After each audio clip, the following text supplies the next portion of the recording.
Bom dia, sétimo ano. Como vocês estão? Tudo jóia? Aproveitaram bastante essa semana que não tivemos lição de matemática? Eu espero que tenham descansado aí o suficiente para agora aguentarem aí esse restinho de ano que está faltando para as nossas férias. Graças a Deus agora está faltando só alguns meses, né? Entramos hoje no quarto bimestre. Temos aí a unidade 10, 11 e 12 para a gente finalizar o nosso ano. Pela programação do prof, eu acredito que até dia 4 de dezembro a gente consiga concluir toda a apostila, bem como também as avaliações, trabalhos e etc. Tá, pessoal? Vamos lá então, hoje é dia 5 de outubro e nós vamos dar início à unidade de número 10, que fala sobre razão e proporção. Beleza? A unidade começa na página de número 3 e o prof vai deixar para vocês aí embaixo as páginas explicativas, ou seja, as páginas que vocês deverão copiar na apostila de vocês para ter um melhor entendimento aí na hora de realizar as atividades. Beleza? O que é uma razão na matemática? Razão, ela é dada por uma fração. E a razão, ela sempre terá dois valores e nós temos que seguir esses valores de acordo com o que está escrito na frase. O primeiro valor sempre vai na parte de cima e o segundo valor sempre vai na parte de baixo. Então vou dar um exemplo básico aqui, olha só. Qual é a razão entre a quantidade de alunos do SOI e a quantidade de alunos do sétimo ano? Tá? Um exemplo. Vamos imaginar que no SOI tenha 45 alunos, eu acho que é isso mesmo, 45 alunos no turno da tarde. Então são 45 alunos e na sala de vocês, se eu não me engano, tem 14, é isso, né? Então qual é a razão entre o número de alunos do sétimo ano e o número de alunos do SOI? A razão é 14 sobre 15, beleza? Um outro exemplo aqui, ó, vou colocar aqui do lado. Qual seria a razão? Vamos ver aqui, olha só. Qual é a razão? Tenho 4 canetas aqui. Qual é a razão entre o número de canetas vermelhas e o número total de canetas que o prof está segurando? Bom, o número de canetas vermelhas é 1, correto? O número de canetas total são 4. Então a razão é 1/4. Tem uma caneta vermelha para um total de 4. Bom, pessoal, então a razão ela é bem simples, ela é usada para marcar apenas essas questões assim, de um para com o outro. Daqui a pouco eu vou mostrar para vocês algumas razões especiais. Essas sim, elas necessitam de um pouco mais de atenção, tá? Olha só, por exemplo, vamos ver mais um exemplo aqui agora na apostila, página número 4, o exercício de número 1, tá dizendo assim: Carlos e Lucas fazem parte do mesmo time de basquete. Em uma partida, Carlos fez 16 e Lucas fez 24 dos 48 pontos marcados pela equipe deles. Letra A. Qual é a razão entre o número de pontos feitos por Carlos? Veja que Carlos está na frente, né? Então aqui, ó, estamos na página de número 4, exercício 1, letra A. Qual é a razão entre o número de pontos feitos por Carlos? Então, Carlos primeiro. Carlos fez 16. Então, o Carlos vai em cima. E o total de pontos da equipe? A equipe fez 48 pontos no total. Então, a razão é 16 para com 48. Beleza? Na letra B, fala assim, ó. Qual é a razão entre o número de pontos marcados por Lucas e o total? Lucas fez 24 pontos, de um total de 48 pontos, correto? E a letra C fala assim: qual a razão entre o número de pontos feitos por Carlos e o número de pontos marcados por Lucas? Carlos fez 16, Lucas fez 24. Então, 16 para 24. Isso é bem simples e é isso aí que nós chamamos de razão. É uma fração que correlaciona um valor com o outro de acordo com a frase descrita. Então, se na frase aparece primeiro o Carlos vai em cima. Depois aparece o total vai embaixo. Primeiro aparece o Carlos, depois aparece o Lucas. Então, Carlos vai no numerador, Lucas vai no denominador. E assim sucessivamente. Beleza, pessoal? Razão é bem simples, é só isso aí. Agora, o prof vai mostrar para vocês algumas razões especiais. Bom, então, uma das razões especiais que o prof vai mostrar para vocês é a escala. O que é a escala? Está na página do número 7, diz o seguinte: a escala é a razão entre uma medida de comprimento representada e a correspondente medida real, expressa em uma mesma unidade. Então, a escala, pessoal, nada mais é que uma fração, né? A fração é uma razão, aonde na parte de cima sempre estará a medida do desenho e na parte de baixo sempre estará a medida real. Beleza? Escala. Onde nós usamos mais a escala, pessoal? Geralmente a escala é usada em mapas, é usado em maquetes, é usado em representações, tá, pessoal? Inclusive, na página de número 7 mesmo tem um mapa ali do Brasil, né? Vamos dar uma olhadinha. Vou colocar aqui para vocês. Tem um mapa do Brasil dizendo assim: no mapa a seguir, uma distância de 500 km é representada por um segmento de 1 centímetro. Como 500 km é igual a 50 milhões de centímetros, temos que 1 centímetro medido num mapa corresponde a 50 milhões de centímetros na realidade. Ou seja, a escala é de 1 para 50 milhões, que podemos indicar por 1 para 50 milhões, ou também pode ser representado por 1 para 50 milhões. Beleza? Veja que 1 centímetro corresponde à medida do desenho, né? 1 centímetro corresponde à medida do desenho. E 50 milhões representa a distância real. Ou seja, cada 1 centímetro de distância aqui no nosso mapa significa que na vida real são 50 milhões de centímetros. Beleza? 50 milhões de centímetros. Tranquilo? Então, aqui pelo mapa eu já conseguiria descobrir qual é a distância entre um lugar e outro. Por exemplo, se eu coloco a minha régua e faço a medida aqui de Roraima até o Rio Grande do Sul. Roraima até o Rio Grande do Sul. Passo uma reta, faço uma reta aqui e vejo com a minha régua quantos centímetros tem. Depois, bastava eu pegar esses centímetros e multiplicar por 50 milhões, que eu iria achar a distância real. Quantos centímetros teria na realidade entre Roraima e Rio Grande do Sul, no mundo real. Beleza? Então a escala, não podemos esquecer, ela é a razão que diz a medida do desenho sobre a medida real. Beleza? Uma outra razão especial que nós temos, pessoal, uma razão especial é a velocidade. Velocidade média. Velocidade média. Essa aqui é bem legal. A razão da velocidade média, pessoal, ela é calculada pelo... Alguém sabe? Olha só, tá lá na página de número 9. Denomina-se velocidade média a razão entre a distância percorrida e o tempo gasto para percorrê-la. Portanto, a razão que nós temos aqui é a distância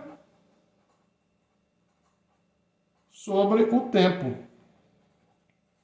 Por essa razão, pessoal, que quando a gente fala sobre velocidade, nossa resposta geralmente é quilômetros por hora, certo? km/h, quilômetros por hora, beleza? Porque ela é calculada pela distância e pelo tempo. Vamos imaginar o seguinte, tem até um exemplo ali, olha só. João fez uma viagem de carro e percorreu 225 quilômetros em 3 horas. A razão entre a distância percorrida e o tempo gasto por ele é qual? Veja bem, nós vamos então calcular a velocidade média. Qual é a velocidade que ele andou durante essa viagem em média, tá? A distância está dizendo ali que é 225 quilômetros e o tempo que ele gastou foi 3 horas, correto? A gente faz a divisão, 225 dividido por 3 dá 75. Isso significa que ele usou uma velocidade média de 75 km por hora. Então, quando nós queremos calcular a velocidade média, a gente pega a distância e divide pelo tempo e a gente acha a resposta. Beleza? E o que significa velocidade média? Significa que se ele tivesse com o carro dele andando sempre na mesma velocidade, ele teria sempre andado a 75 km por hora. Isso é possível na vida real, pessoal? Claro que não, né? Durante esses 225 quilômetros que ele andou, com certeza teve algum pedágio onde ele teve que parar, teve algum outro imprevisto, né? Que ele não pôde andar tão rápido. Outra vez, com certeza, ele andou a 100 km por hora, correto? Só que ele demorou 3 horas para chegar. Então significa que se ele sempre permanecesse na mesma velocidade, desde o momento em que ele saiu até o momento em que ele chegou, ele teria sempre andado a 75 km por hora. O que não é possível na vida real, né? Teve alguns momentos que o carro foi mais rápido, alguns momentos que o carro foi mais devagar. Porém, na média, sempre andou a 75 km por hora. Por exemplo, se eu for sair daqui para ir até São Paulo, tem cerca de 180 quilômetros daqui até São Paulo. E eu gasto aí em torno de 2 horas e meia, 3 horas também para poder chegar lá. Daqui até São Paulo, eu sempre vou andar a 100 km por hora? É claro que não, né, pessoal? É claro que não. Vão ter pedágios onde eu vou ter que parar o carro, então ele não vai estar numa velocidade de 100 por hora. Vão ter alguns outros lugares na pista que vai permitir que eu ande até 110 km por hora. Só que, em média, eu vou gastar 2 horas. Então, em média, eu vou andar a 90 km por hora, mais ou menos. Correto? Então, seria... Olha só, vamos imaginar que demorasse 2 horas daqui em São Paulo. Nós teríamos, então, 180 km, que é a distância, por 2, que daria 2 horas, né? Quilômetros por hora. O carro sempre vai andar a 90 km por hora? Como eu disse, claro que não, né? Em alguns momentos ele vai estar parado por causa do pedágio, em alguns trechos vai permitir sim que a gente ande a 110, mas em média, se tivesse saído daqui de Santa Gertrudes e chegado em São Paulo sempre na mesma velocidade, eu teria andado sempre a 90 km por hora. Beleza? Então, essa aí é a parte da velocidade média, que é uma das razões especiais. Já vimos 2, né? Escala e velocidade média. Agora nós vamos ver a densidade demográfica. A densidade demográfica também é uma importante razão especial que nós vamos estudar. Então vamos lá. Densidade demográfica. Alguém sabe o que é? Eu acredito que sim, porque é algo muito usado na aula de geografia. Então, provavelmente, vocês já devem ter algum conhecimento básico. A densidade demográfica, como todos sabem, também é uma razão, portanto, também é uma fração. E ela é a fração, lá na página 10, que diz o seguinte: denomina-se densidade demográfica a razão, ou seja, a fração, entre o número de habitantes e a área de uma região. Então, aqui em cima vai a quantidade de habitantes. A gente poderia colocar até aqui população, né? E na parte de baixo vai a área da região. A área da região. Temos até um exemplo ali, né, na própria apostila, que diz o seguinte. Segundo o Instituto Brasileiro de Geografia e Estatística, o IBGE, na cidade de Aracaju, a capital do Sergipe, a população estimada em 2017 era de 650.106 pessoas. Então, na parte de cima vai os habitantes, né? 650.106 pessoas. A área de Aracaju é de aproximadamente 181,857 quilômetros quadrados. Beleza? Vou colocar aqui embaixo. Qual é então a densidade demográfica? Basta eu pegar lá na calculadora, coloco lá 650.102, divido por 181,857 e na apostila está dizendo que é um valor, o resultado vai dar um valor de 3.575. Olha só como a gente marca, ó, habitantes por quilômetro quadrado. Beleza? Aqui pode ser até um B também, se quiser, de habitantes, beleza? Então deu 3.575 habitantes por quilômetro quadrado. O que isso significa, pessoal? O que é a densidade demográfica, então? É a quantidade de habitantes dividido pela área da região. No caso de Aracaju, deu 3.575 habitantes por quilômetro quadrado. Isso significa que a cada quilômetro quadrado moram 3.575 pessoas. Significa, pessoal, que sempre vai ser assim? A cada metro quadrado, aliás, a cada quilômetro quadrado vai ter essa quantidade certinha de pessoas? É claro que não, né? Uma cidade como Aracaju, ela possui a região rural e a região urbana. Na cidade, obviamente, moram mais pessoas do que no sítio. E, naturalmente, na cidade teria mais pessoas do que no sítio e, portanto, é impossível que seja 3.575 pessoas certinhos a cada quilômetro quadrado. Porém, se nós dividirmos essas pessoas por toda a região, caberia ou moraria 3.575 pessoas em cada um desses quilômetros quadrados. Mas é assim como a velocidade média, ela é algo para se calcular uma dimensão, né? Não significa que isso vai funcionar. Por exemplo, na cidade de Rio Claro. A cidade de Rio Claro tem lá cerca dos seus 200 mil habitantes. E tem lá a sua região, a sua área, e quando a gente faz um pelo outro, dá lá a nossa densidade demográfica. O que eu quero que vocês entendam é o seguinte. Em Rio Claro, a cada quilômetro quadrado mora a mesma quantidade de pessoas? É óbvio que não, né? Os bairros, por exemplo, como Cervezão, é um bairro onde mora muito mais pessoas, é um bairro com uma população muito maior. Então lá mora muito mais pessoas do que em outros bairros, como por exemplo o bairro do Estádio.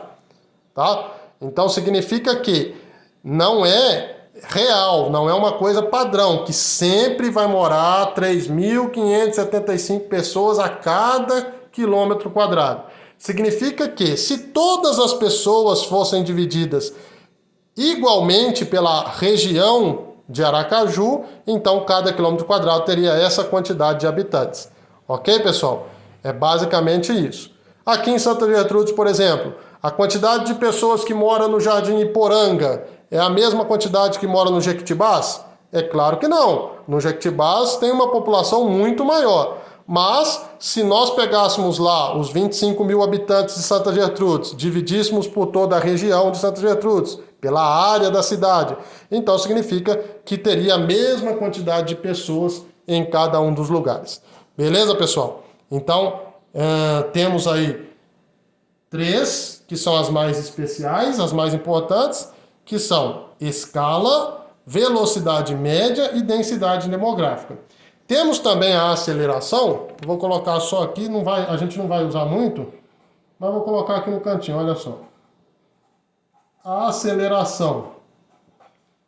Está até na própria página 10 mesmo. Denomina-se aceleração a razão entre a variação da velocidade, então aqui é a variação da velocidade, e o tempo necessário para percorrer essa variação. Então aqui também seria o tempo. Beleza? A aceleração é parecido com a velocidade média, mas nós não vamos usar muito essa. Aqui nós vamos usar mais, vão ser essas 3 especiais. Escala, densidade demográfica e velocidade média. Beleza, pessoal? Então essa é a primeira parte dos nossos vídeos, falando então aí sobre a razão, o que é uma razão e quais são essas 3 principais razões, as mais especiais. Beleza? Daqui a pouco o prof vai postar para vocês a parte 2 do vídeo, falando um pouquinho também sobre proporção. Qualquer dúvida é só chamar o prof no WhatsApp. E lembrem-se, Eu estou deixando para vocês um passo a passo do que eu quero que vocês façam. Esse passo a passo, pessoal, então, é importantíssimo que vocês prestem atenção, porque para o prof poder validar para vocês o visto da semana, é necessário que vocês façam esse passo a passo. Primeiro, assistir os vídeos. Segundo, copiar as explicações no caderno. Terceiro, copiar as páginas explicativas na apostila. E quarto, realizar as tarefas, realizar as atividades. Então precisa fazer essas 4 coisas para conseguir o visto completo. Senão você vai conseguir só meio visto. E isso não é muito legal, tá bom? Então até a segunda parte.